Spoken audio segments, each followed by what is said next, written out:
Tiedätkö kuka minä oon?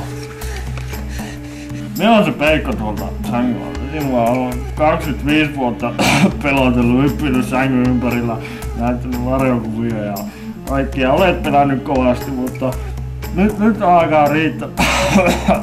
3 vuotta kuule, et oo siivonnut.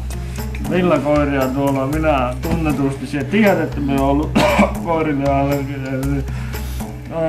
Kuule astma, keuhkopohjan kuoleman tauti, mikä lie tullut.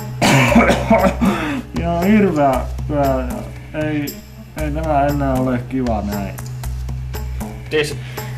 Tiedätkö mitä nää on nää PK-hommat nykyään? Et tiedä niin. Tää on kuule yksinäistä hommaa. Viikonloput liian päissään.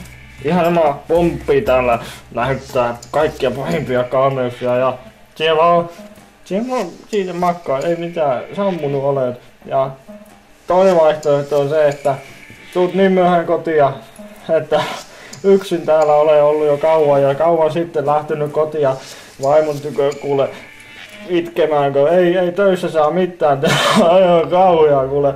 Lääkäri minun maanis depressiiviseksi kun muuksi tituleerannut, kun ei kuule, siis tämmönen yksinäisyys, niin ei se ole mistään kotoisin. Ei ole mistään kotoisin niin. Ei oikein tiedä, viisinut tässä oikein joutuu, kato.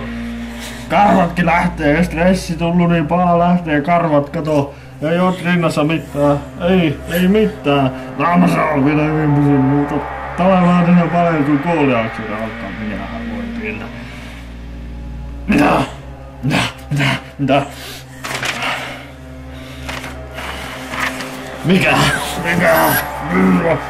Mikä nämä on? Mikä?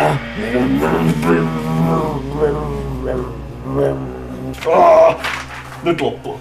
Mulla on perhe elätettävänä ja poika on vihkelee hammaspeikoksia ja miten sinunkin kantaisesta kuule elantonsa saa? Nyt kuule otetaan pojalle pari näytekappaleet.